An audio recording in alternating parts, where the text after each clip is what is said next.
नमस्कार, स्वागत है आपका होमबिल टीवी भारत पर। आइए देखते हैं अब तक की खबरें।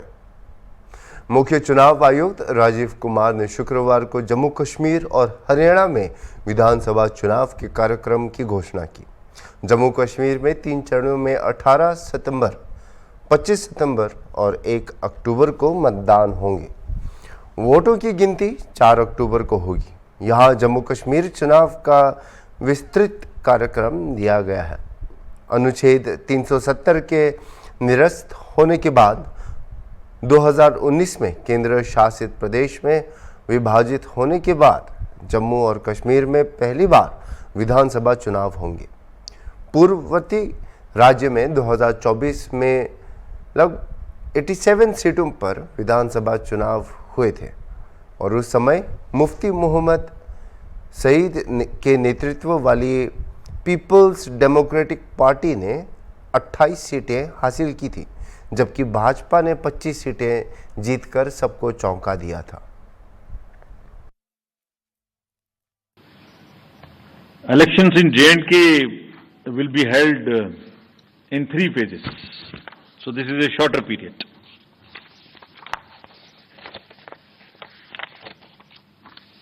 This is a much shorter period, much shorter than even the parliamentary elections, which were 5. 20th of August, just the next day of the Amarnath Yatra being complete, the 19th, would be the date of notification for the first phase, nominations till 27th, scrutiny on the next day 28th, and date of poll will be 18th of September, and it's a Wednesday. We are also keeping that in mind, not keeping Fridays and Mondays to give a longer holiday spell. Second phase would be on 29th of August, and the statutory period of nominations and all, poll being on 25th of September, and phase 3, nomination on 5th of September, and every voting finishing on 1st of October. So counting would be on 4th of October, and everything would be over, bind up on 6th of October. We can show you the map also. It's the how the scheduling is being done. The yellow portion is first. The yellow portion would have the districts of Kishtwar, Ramban, Doda on this side, Jammu side, and Anantnag, Pulwama, Shopian, and Kulgaon in the valley. The second phase would be Gandarbal, Srinagar, Badgaon on the valley, in the valley side, and on the Jammu side, Poonch, Rajouri, and Riyasi. And then the forces move up. So North Kashmir in the upper regions, and also the Jammu and Udhampur, Samba, and the Kathua region. This is what would be the schedule. Lucknow Gomti Nagar स्थित SBM कार्यालय में एक महत्वपूर्ण बैठक आयोजित की गई, जिसका मुख्य विषय था स्वच्छ वायु सर्वेक्षण। इस बैठक में केंद्रीय प्रदूषण नियंत्रण इंद्रजीत सिंह ने शहर की वायु गुणवत्ता में सुधार के लिए किए जा रहे व्यापक प्रयासों का विस्तृत विवरण प्रस्तुत किया। उन्होंने बताया कि वर्ष 2023 के अनुसार लखनऊ की जनसंख्या 40,14,280 से ज़्यादा है और यहाँ प्रतिदिन लगभग 2000 टन कचरा उत्पन्न होता है। इस मुद्दे पर हॉर्नबिल टीवी ने नगर आयुक्त इंद्रजीत सिंह से खास बातचीत की।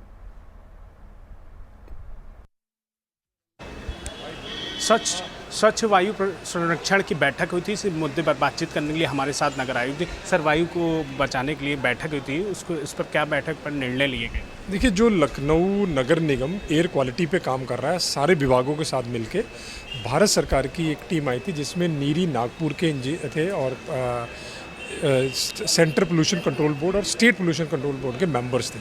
तो उसको नगर निगम ने फिर प्रेजेंट की थी, मेरे द्वारा प्रेजेंटेशन दी गई थी, जिसमें बताया गया था कि क्या क्या पिछले 5 सालों में स्टेप लिया है जिससे एयर क्वालिटी का जो हमारा इंडेक्स है वो इम्प्रूव हुआ है, जिसमें 36% की इम्प्रूवमेंट 2019 से है। अगर उसका बेस ईयर 2017 लेते हैं तो हमारी 45% की एयर क्वालिटी की इम्प्रूवमेंट आई है। और आगे क्या फ्यूचर के हमारे प्लान है, इस पे प्रेजेंटेशन हुई थी बहुत डिटेल में। तो पूरा दिन प्रेजेंटेशन चली थी, उन्होंने भी कई सजेशन दिए जिसको हम इनकॉर्पोरेट कर रहे हैं। मुख्यतः उन्होंने कहा है जो एंड टू एंड पेमेंट करना है सड़कों का, कोई भी सड़क पे डस्ट ना रहे, क्योंकि डस्ट एक बहुत बड़ा एयर क्वालिटी को इम्पैक्ट डालता है। तो उस पर अभी तो कोई नहीं है क्योंकि बारिश हो रही है, लेकिन जैसे ही हमारे ड्राई मंथ आते हैं स्पेशली सर्दियों के, तो उसमें डस्ट एक बहुत बड़ा कारण बनती है एयर क्वालिटी को कम करने के लिए। दूसरा व्हीकुलर पोल्यूशन है, जिसमें इलेक्ट्रिक फ्लीट को बढ़ाना है और ट्रैफिक के कंजेशन को कम करना है। तीसरा इसमें है कि हमें ग्रीन करना है, अर्बन फॉरेस्ट्री बढ़ानी है। इसमें नगर निगम ने अभी 15 हेक्टेयर मियावाकी जो है हमने मार्क किया है, उसमें से 10 हेक्टेयर हमारा लग भी चुका है। एक मैंगो पार्क बना रहे हैं। तो इस तरह से लखनऊ को ग्रीन करने का बहुत अभिनव प्रयास माननीय मुख्यमंत्री जी हर साल जो कर रहे हैं पूरे यूपी को, उसमें लखनऊ भी लगा हुआ है और सर खुद मॉनिटर करते हैं। इसके साथ साथ जो हमें वर्क करना है एयर क्वालिटी को लेके, हमारे यहाँ टेरी हमारा नॉलेज पार्टनर है, उन्होंने कहा था जो 3000 भट्टियाँ हमारे यहाँ चल रही है कोल बेस्ड, उनमें उनको एक टेक्नोलॉजी दी है जो रेट्रोफिटिंग की है, जो 5-6 हज़ार में वो फिट हो जाती है किट, गैस बेस्ड करने के लिए ऑप्शन दी है, कंपल्सन नहीं कर रहे हैं। क्योंकि लोग भी चाहते हैं कि हमारे यहाँ हेल्थ ठीक हो, हमारी ब्रांड पॉजिटिव चीज़ों से जुड़े, इन्वायरमेंट को उनको नुकसान नहीं कर रहे हैं, उस तरह से ब्रांड रहे। तो बहुत लोग सामने आ रहे हैं, तो उस पर भी वर्क चल रहा है। और टेरी अभी और इसको डीप स्टडी कर रहा है, जहाँ जहाँ एयर क्वालिटी इंप्रूव करने के लिए जो स्टेप लेने के लिए मिले होंगे नगर निगम लेगा उसको। सर, लखनऊ की वायु प्रदूषण को स्वच्छ करने के लिए होटल रेस्टोरेंट्स को प्रस्ताव दिया गया है कि इलेक्ट्रॉनिक तंदूर का यूज़ करेंगे, जो कोयले का यूज़ कर प्रदूषण ज़्यादा फैलता है। तो इसको मद्देनजर देखते हुए नगर निगम ने प्रस्ताव रखा है, इससे कैसा कितना इम्प्रूव और होगा? नहीं, 3000 के ऊपर यहाँ कोल की भट्टियाँ हैं, तो उसको हमने सिर्फ ऑप्शनल दिया है कि अगर आप इसकी जगह बिना टेस्ट को इम्पैक्ट किए आप गैस का बर्नर लगा के देख लीजिए। गैस की टेक्नोलॉजी भी दी है कि भट्टी को कैसे रेट्रोफिट करना है, और हमने इलेक्ट्रिक का भी ऑप्शन दिया है। तो अगर वो होता है, और किया भी 100 लोगों ने कर लिया और भी लोग कर रहे हैं, तो उसका क्या होगा, एक पॉजिटिव एयर क्वालिटी पे इम्पैक्ट आएगा। कंपल्सन नहीं कर रहे, लेकिन हम ऑप्शनल रख के उसको कर रहे हैं। हमने ये भी ऑप्शन दिया कि अगर 10 भट्टियाँ कहीं चल रही है तो आप मल्टीपल कर लीजिए, 2 कोल की रख लीजिए, बाकी गैस की कर लीजिए, ताकि जो भी आपका ग्राहक आता है उसके टेस्ट के हिसाब से आप उसको उस तरह से ऑप्ट कर सकते हैं। और लेकिन ब्रांड खुद सामने आ रहे हैं कि हम नहीं चाहते हमारे ब्रांड से कोई इन्वायरमेंट पे इम्पैक्ट आए। ये थे हमारे साथ नगर आयुक्त इंजीत सिंह। वीडियो जर्नलिस्ट अनिल सैनी के साथ निहाल पांडे, हॉर्नबिल टीवी।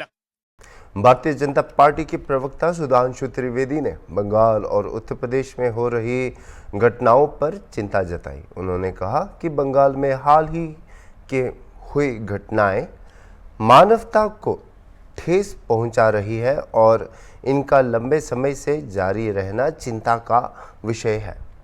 अयोध्या और कन्नौज में भी समाजवादी पार्टी के नेताओं पर आरोप लगे हैं।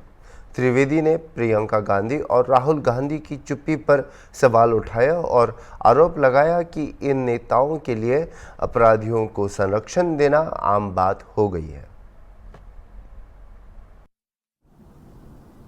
आप सभी ने देखा कि कोलकाता में किस प्रकार से एक नृशंस और विभत्स सामूहिक दुष्कर्म का कृत्य देखने को मिला, और उस वजह से चिकित्सक समुदाय में भारी रोष व्याप्त है। जितना दुखद और दर्दनाक यह कृत्य था, उससे अधिक पीड़ादायक पश्चिम बंगाल की सरकार और इंडी गठबंधन के नेताओं का आचरण था। सर्वप्रथम पीड़ित को, परिवारजनों को आत्महत्या बताने का प्रयास किया गया। उसके उपरांत केस को सीबीआई को नहीं दिया गया, और तृणमूल कांग्रेस की सरकार की मंशा क्या थी, इससे साफ हो जाती है कि जिस प्रधानाचार्य को हटाया गया उसे चंद घंटों के अंदर दूसरे कॉलेज का प्रधानाचार्य नियुक्त कर दिया गया, जो मन में बहुत गहरा संदेह उत्पन्न करता है। और तमाम जगहों से यह डिमांड होने के बावजूद यह कहा गया कि 1 हफ्ते के बाद अगर कुछ नहीं हुआ तो सीबीआई को केस ट्रांसफर करेंगे, जिसमें परिजनों से लेके तमाम लोगों का इस बात का शक था कि बंगाल पुलिस उसमें मैनिपुलेट करने का प्रयास कर सकती है। और जब उच्च न्यायालय ने आदेश कर दिया तो उसके उपरांत जो कुछ हुआ वो भारत के इतिहास में और भी गंभीर और गहरे प्रश्न चिन्ह खड़ा करता है कि प्रदर्शन की आड़ में कुछ तत्वों ने घुसकर जिस प्रकार से चिकित्सकों के साथ मारपीट की, उसकी हम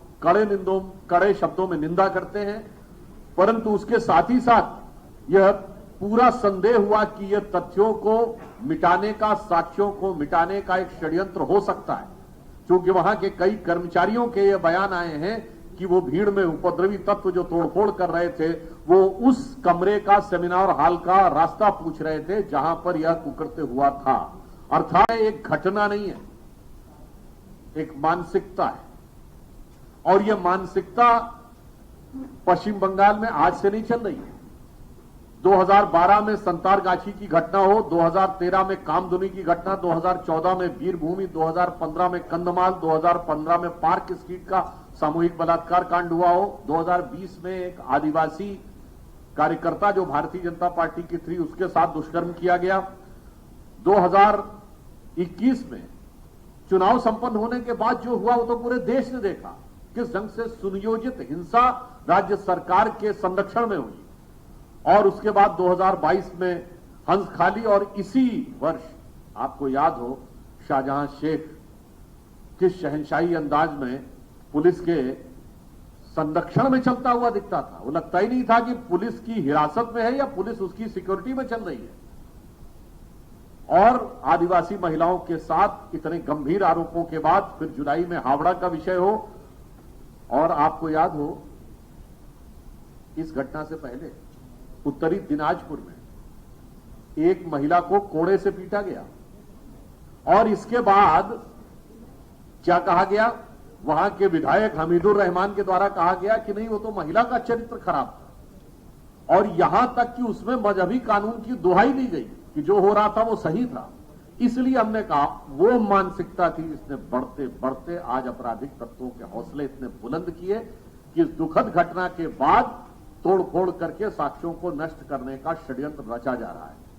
और इसके ऊपर मैं यह भी कहना चाहता हूं, यही मानसिकता उत्तर प्रदेश में भी देखने को मिल रही है। अयोध्या में नाबालिग बच्ची के साथ दुष्कर्म के बाद वही मानसिकता धमकाना, पीड़ित को धमकाकर साक्ष्यों को झुठलाने या मिटाने का प्रयास करना, वही मानसिकता कन्नौज में देखने से मिल रही है। और मानसिकता का प्रमाण और देखिए कि समाजवादी पार्टी की एक महिला नेत्री ये कहती हैं, इससे ज्यादा आपत्तिजनक और दुखद बयान नहीं हो सकता कि वो कह रही कि 15 साल की बच्ची शाम को कौन सी नौकरी पाने के लिए वहां गई। जब यह बात बिल्कुल स्पष्ट हो गया कि वो समाजवादी पार्टी से जुड़े हुए लोगों के द्वारा इस प्रकार के कृत्य किए जा रहे हैं, तो जैसा संवेदनहीन बयान और आचरण पश्चिम बंगाल में तृणमूल कांग्रेस का है, वैसा ही यहां समाजवादी पार्टी का है। तो कन्नौज से लेकर कोलकाता तक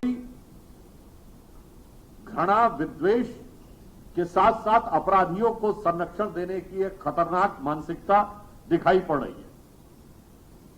चिकित्सकों के ऊपर जो कुछ हुआ है और उस कारण से चिकित्सकों के मन में जो रोष है, हम उसे भली भांति समझते हैं। आपको याद हो कोरोना काल में भी यही हुआ, स्वास्थ्य कर्मियों पर आक्रमण और कई जगहों पर प्राणघातक हमले हुए, और उस समय मोदी सरकार को एक स्पेशल प्रावधान करना पड़ा था उन लोगों की रक्षा के लिए।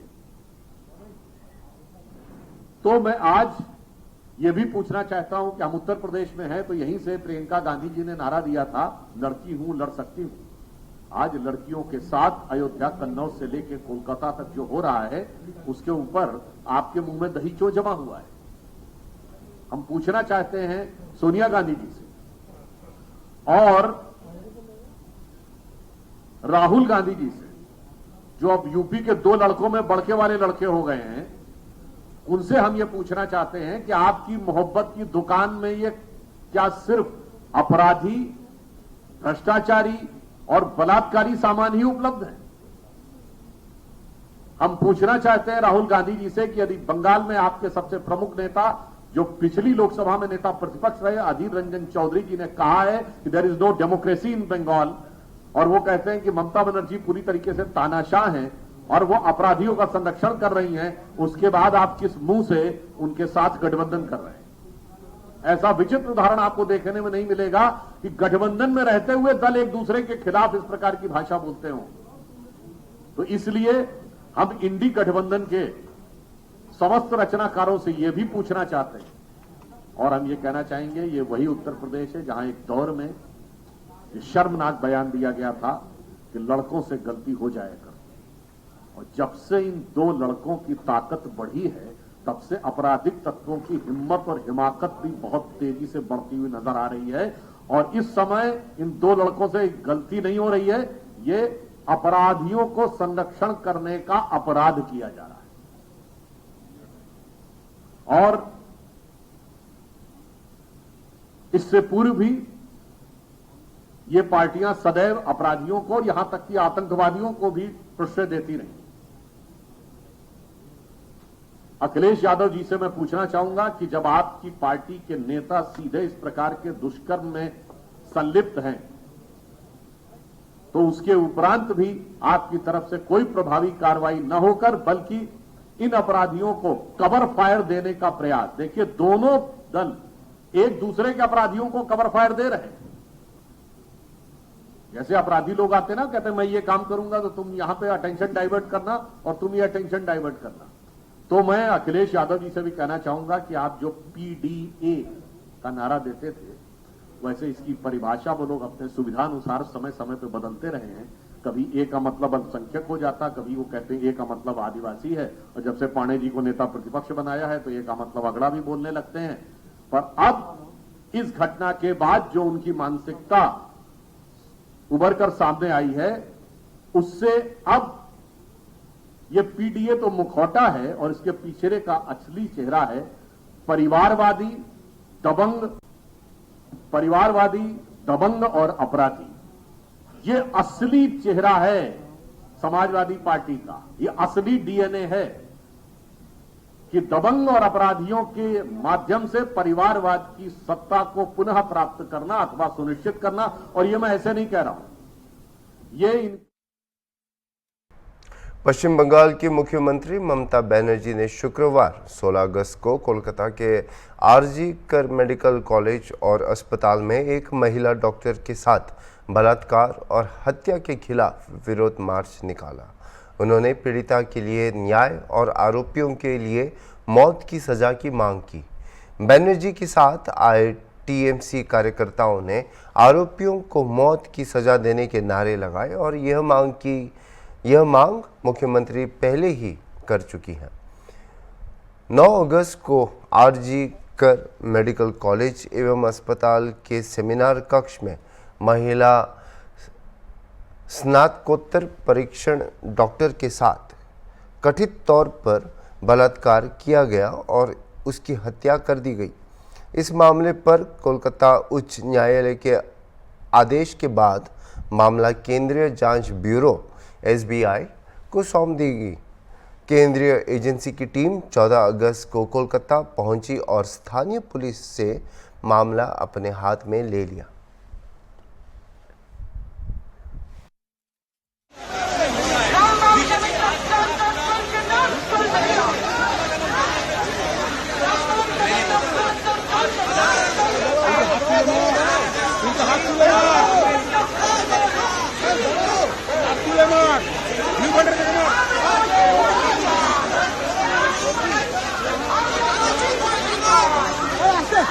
हाँ बोलिए।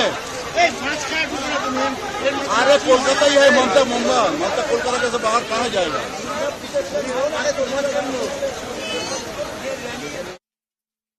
अभी के लिए इतना ही और खबरों के लिए आप देखते रहिए होमबिल टीवी।